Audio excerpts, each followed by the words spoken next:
Hello and welcome to Nothing But the Truth. On Wednesday, the Narendra Modi government marked 6 months in office. How should we assess its performance? What impact has the Prime Minister had on Indian politics? And what is the future of Congress and the other opposition parties? Those are the two key issues I shall discuss today with India's best-known modern historian, author and commentator, Ramachandra Guha. Ram Guha, before I come to specific issues and subjects, let me ask you for your overall impression of the Modi government in the first 6 months it's been in office. Well, I think it's very much reproduced the virtues and some of the vices of the Gujarat model, and I'm sure we'll discuss this as we go along.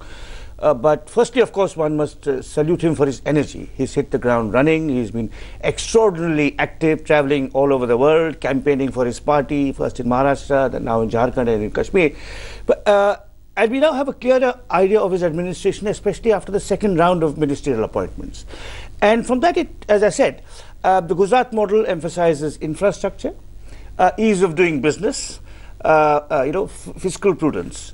But it neglects perhaps equally important areas like health, education and the environment. So what you're really seeing is an attempt to make the Gujarat model, with its achievements and his failures, an all-India phenomenon. I'll come to that in a very substantial way in a moment's time. But let me begin with something that perhaps has taken everyone by surprise. His sure-footed, confident feel for foreign policy. No one expected this of him. Would you say that in these first 6 months, perhaps his greatest success is in foreign policy?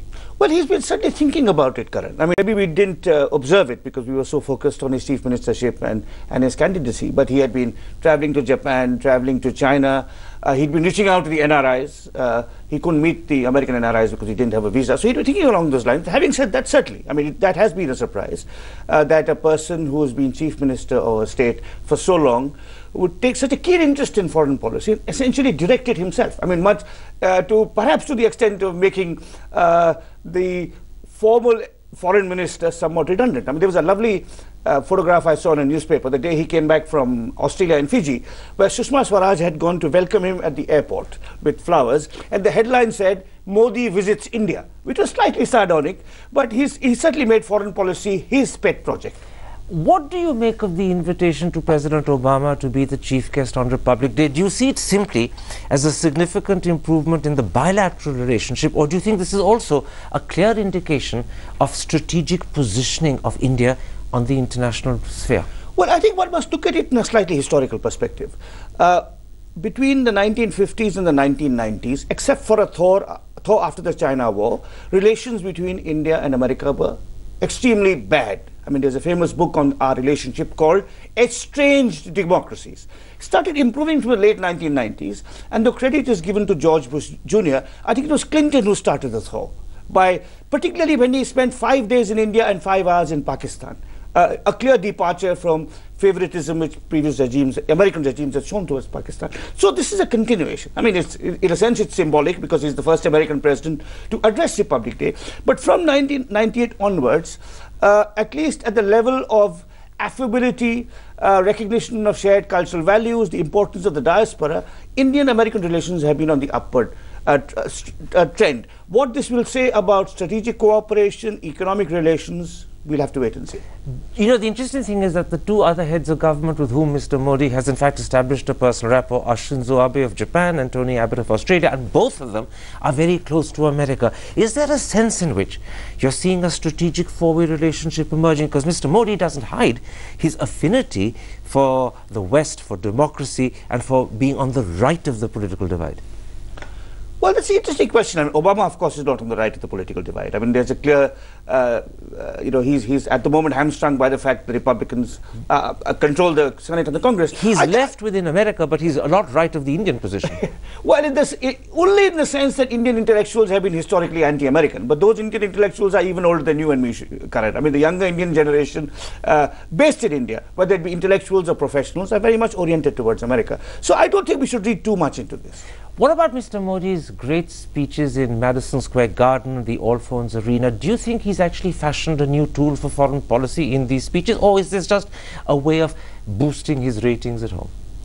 Well, I think the latter. I mean, I don't think he's a wonderful orator. That's his great gift, and that he showed throughout the campaign. But, you know, speaking to NRIs, having your photograph drawn while the speech is going on. I mean, I found it a little tacky. I think the invitation to Obama, the personal relationships that he's forged with Abe and with Abbott are far more important than hysterical crowds of cheering NRIs. I mean, that's something I don't myself put much store by. So this is political gimmickry of a sort? Yes, and it perhaps feeds its vanity. He likes an adulatory crowd. I mean, which politician doesn't like people, lapping his words? There's been a lot of controversy over Mr. Modi's handling of the relationship with Pakistan. He got a lot of kudos for inviting Nawaz Sharif to his swearing in. Then he got criticized by many when he called off the Foreign Secretary to have talks. Was he right in your eyes to take a hard line on Pakistan's talks with Hurriyat? Or do you think that was an error of judgment that's boxed him into a corner?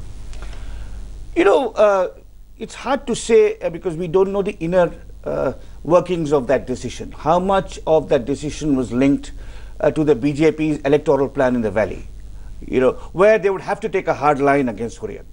How much of it was actually, offense at what the Pakistani High Commissioner, had done by extending the invitation. So I think it may have been more connected to the domestic political calculations of the BJP, is what I suspect. But, really we'll never know.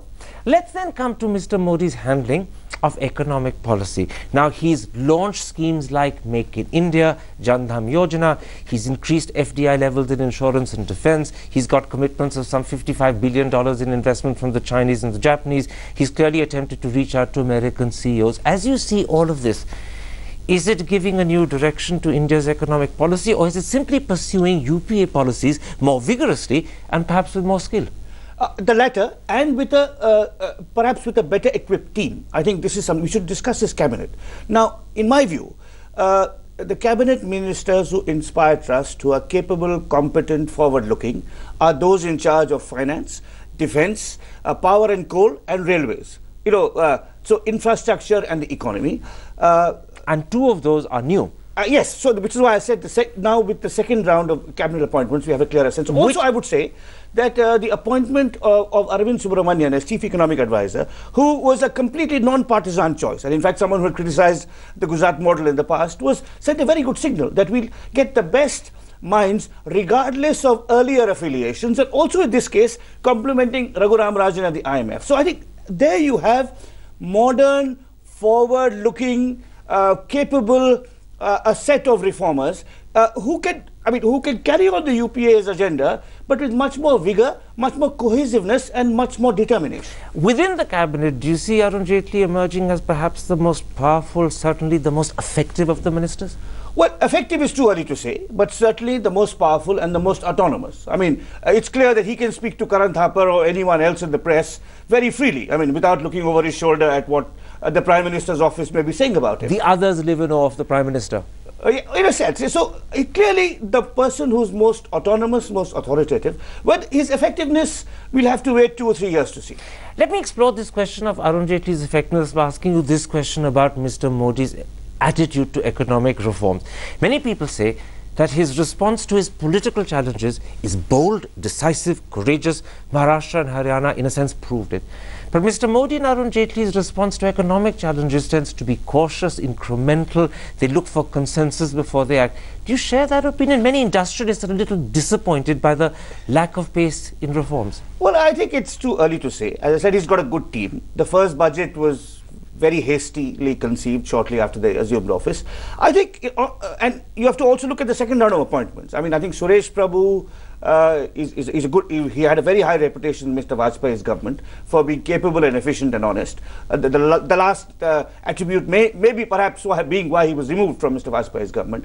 So I think it's too early to say, industrialists are impatient. Industrialists are like any interest group. They want every policy to benefit them quickly. They're looking at it from their own narrow prism. From the point of view of the wider economy and society, we have to give this Mr. Modi's economic team, Jaitley and his advisors, some more time. Do you go with the view that they have time up till the next budget, but if by February, March 2015, some of these second generation structural reforms are not delivered, or at least not clearly roadmapped, then there will be a sense of disappointment and people will say the Modi government is simply not biting the bullet it needs to bite? Well, I think one very important reform is GST. a general sales tax. And there, of course, it will be critical how the states are come on board. I mean, the UPA was not, it was again their idea, but they were not able to get the states on board. But I think in creating a single market in India to allow the free movement of goods and commodities, a second important reform would be labor reform, to have ease of access of employment. Now, these are things, the latter may not require the approval of the states. We'll have to wait and see. I'll just say one thing. Of course, Mr. Modi has also been lucky. I mean, the fact that oil prices have gone down so spectacularly. And inflation because of commodity prices. Yes. So, we would have to give the economic team some more time. I'm willing to give them the benefit of the doubt because, as I said, it's in that sphere that the people in charge seem to be focused, effective, competent. Let's come to an area where people have perhaps greater concerns. There are many who say that the choice of Smriti Irani and Ramachandra Guha, both of whom have questionable educational qualifications as HRD ministers, was a poor choice. Do you share that? Well, certainly Smriti Irani in her 6 months in office, I mean, Mr. Guha has just come in. Some people accuse her of being under RSS influence. That's not my problem. My problem is her arrogance and her whimsicality. Ordering programs scrapped without consulting people. There's a very dangerous scheme aboard to make all central universities part of an integrated cadre. So an outstanding teacher in Hyderabad University can be transferred to Pondicherry tomorrow and leaving his PhD students, in the lurch. So I think her programs are careless. The ones that she's announced, she hasn't thought about them. Also her arrogance, the stories that are emerging of the way she treats IIT directors. I mean, I can share a personal story without naming the person. One of our most outstanding philanthropists who has spent the last 20 years working on rural education, sought an appointment with her. It was given.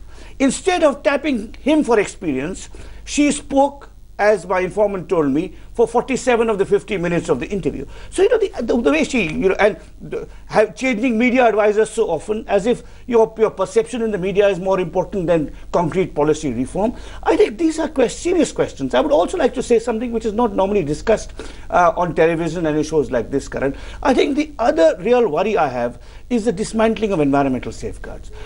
Delhi is already the most polluted city in the world. Most of our rivers are dead. Aquifers are declining. Reckless open-cast mining is causing all kinds of social and environmental dislocation. And this is an area on which the long-term future of the Indian economy also depends. And I think there too, the choice of minister and the actions of the ministry are wholly uninspiring. So here you are suggesting that Prakash Javadekar is actually tilting far too much on the side of industry in their complaints and disregarding key environmental concerns. Absolutely, which in the long term, water, air, chemical pollution, this is what will depend, our future will depend on this. Let me come back to Smriti Irani and raise with you a question that perhaps concerns you as one of this country's most eminent historians. What do you make of the appointment of Professor Sudarshan Rao as chairman of the Indian Council of Historical Research, plus the fact that increasingly people like Dinanath Batra are exercising enormous influence, not just in Delhi, but in BJP-ruled states like Gujarat and Haryana as well?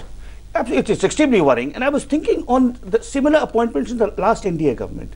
They absolutely weren't so scandalous. The head of the ICHR in the last NDA government was a man called MGS Narayanan from Kerala, who was a non-Marxist but a competent economist. The head of the ICSSR was a non-Marxist but a competent, Narayanan was a competent historian. The head of the ICSSR was a competent economist. The head of the Shimla Institute, appointed by the last NDA government, was the first-rate historian G.C. Pandey. Now, I think Mr. Modi has kept out intellectuals who could advise him. I'll give you a name, Arun Shourie, for example. If Arun Shourie was in the loop, Dinanath Batra would not be running riot. Mr. Sudarshan Rao would not be, running the ICHR, because Arun Shourie could actually have given names of competent people who don't happen to be Marxists. So this is an area where, in fact, you're not just disappointed by the Modi government's appointments, you're actually quite close to being upset. Appalled. Appalled. I would say appalled. In that context, let me bring up the speech Mr. Modi made at the inauguration of the Reliance Hospital in Bombay, where he said the story of the elephant-headed god Ganesh or the story of the Mahabharata hero Karan is proof that in past mythological times, India was a master of genetic surgery or of plastic surgery. How do you respond to that?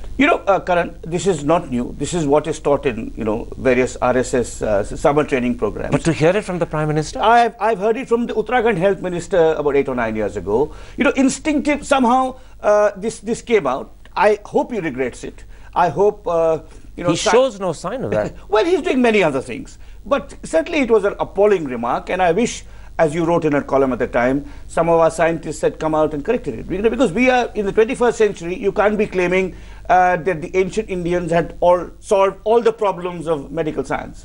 My last question before I take a break and switch to the opposition parties. Do you believe in these 6 months Mr. Modi has successfully made the transition from Chief Minister of Gujarat to Prime Minister of India? Has he become Prime Minister?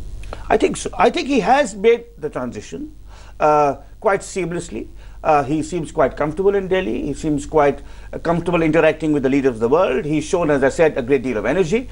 But as I've already remarked, he seems to be trying to reproduce the Gujarat model at an all India level, which has its focused emphasis on infrastructure, economic prudence, agricultural growth, neglect of education, health and the environment. And I think India will suffer for that. Well, I think it's an open question. I think other states like Kerala and Himachal Pradesh and Tamil Nadu have done much better on those counts, and perhaps he should consult with scholars of those states to correct this one-sided bias towards economic growth at all costs.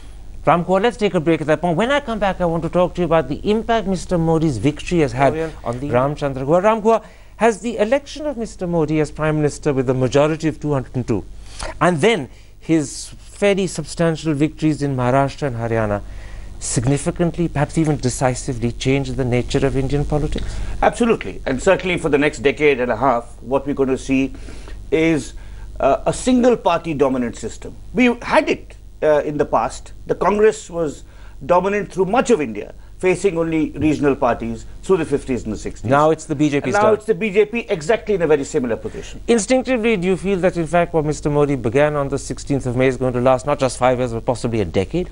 Yes, I think they're likely to do well. Also Haryana, they've done well. They're likely to do well in some other states that will go to the polls. And the Congress is very clearly on the decline, and I would argue irreversible decline. Are you also, in addition to seeing a dominant BJP at the center and presumably in most of the states, seeing a shift in the center of Indian politics? Are we moving far more to the right than the Nehruvian consensus had got us used to over the last couple of decades? Karan, the democratic system sets certain constraints. So, for example, the RSS in the last NDA regime wanted the Rajya Sabha to be replaced by a committee of gurus as elders. Now, no, clearly that's not going to happen. Clearly, we are a land where there are deep divisions between rich and poor. 300 million people estimated still live below the poverty line. So the government will have to focus on social welfare. So I think talk of a rapid shift rightwards in a country like India, with its democratic institutions that have survived 65 years, with its still quite visible mass poverty, I think it's too early to say that. How significant is the abolition of the Planning Commission? Well, I tend to agree with it. Now, because I think it had served its course. There was a time in the 50s and 60s where we wanted to industrialize under state auspices, where we had a unitary model of government. Now the states have to get much more freedom. I don't shed, unlike some of my friends on the left, I don't shed tears for the disappearance of the Planning Commission. We have to see what replaces it. People often say that the Nehruvian consensus, not just in terms of the country's commitment to socialism or a socialistic policy, but also in terms of the focus on secularism, is diminishing. Well, Karan, firstly, so I think Nehru's economics was appropriate for the 50s and 60s. It was widely shared across the political spectrum. It is not appropriate now. So, but his pluralism, I don't call it secularism, pluralism, linguistic, religious, ethnic pluralism, that's absolutely crucial and must be sustained and deepened. Nehru and Ambedkar were also deeply committed to gender equality. Now, this is another worrying thing. The lack of women in parliament, in major ministries, the rise in violence against women. Now, this is also part of the Nehruvian consensus, was also gender equality and religious and linguistic pluralism, and that must be sustained and deepened. Even as his economics is jettisoned. Mr. Modi in the last 6 months has laid a lot of stress on women, women's rights, particularly in the context of how you treat women and in the context of rape. Do you find that a very welcome side of his politics? Absolutely. I find that a welcome side, but I hope it permeates through the BJP, through the RSS, through the Bajrang Dal, through the Vishwa Hindu Parishad, so that we have a much fuller commitment, much fuller social commitment to those values. But he was silent on love jihad. He allowed people like Lakshmikant Bajpayee, his own ministers like Kalraj Mishra in the cabinet to carry on saying things which clearly he couldn't have agreed with, but he was silent. One other thing, he was silent on this. The BJP has also gone silent on the division of UP. I think UP is holding India back economically and socially, and we need it to be divided in 4 parts. But my sense is religious polarization in an integrated UP helps the BJP. That's why they're silent on this. But are you worried about his silence on love jihad? Is this the case? Not just love jihad. I mean, for example, what's happening in Aligarh as we speak. Complete silence again. Yeah, I mean, these are extremely worrying. And I hope he recognizes that this kind of policy, while it may get you short-term electoral gains, does deep long-term damage to your society and your nation. This is the lesson Mr. Modi needs to learn very quickly. Absolutely. And his advisors, like Mr. Jaitley, need to tell him that. Very quickly, let's come to the Congress party. It's been decimated in the Lok Sabha. It's reduced to just 44. It was pushed to 3rd position in Haryana and Maharashtra. And if you look at 2016, 2 years down the road, it will have far fewer state governments under its control than the BJP. By some counts, it could be Congress 4 or 5 to BJP's 10 or 11. How deep is the predicament facing the Congress party? Well, it's an enormous predicament, and they clearly have to reinvent themselves. Rahul Gandhi has to go. I mean, we talked about this about 18 months ago, and it's clear that he's unfit for a leadership role in politics, not just in the Congress party. It's also clear that the charisma of the family is rapidly declining. In an aspirational society, they don't want a kingly class giving them handouts. So I think if the Congress is to survive, Mr. Rahul Gandhi must retire, some other young leaders must come. They may experience a short-term decline because of the kind of withdrawal syndrome. We've been dependent on our family for so long. How can we cope without the mother and the patriarch? But I think if they get into the family, they can revive themselves. Otherwise, they will go the way of the British Liberal Party, a once great national party reduced to insignificance. That is truly a damning prediction, that if they go the way of the Liberal Party, they will virtually become not just a 3rd party, but they'll become an irrelevance. A 4th or 5th or 6th party. Absolutely. Yeah. The Congress shows no sign of Rahul Gandhi leaving. Leave aside pushing him out, he himself shows no sign of retiring. Therefore, is that really becoming the future? It seems quite inevitable, because he can't revive the party. He's not. It's not as if he could have got the re-election in Maharashtra or in Haryana. He's invisible in Kashmir. He seems diffident, lackluster. I would even say lazy. So the writing is clearly on the wall.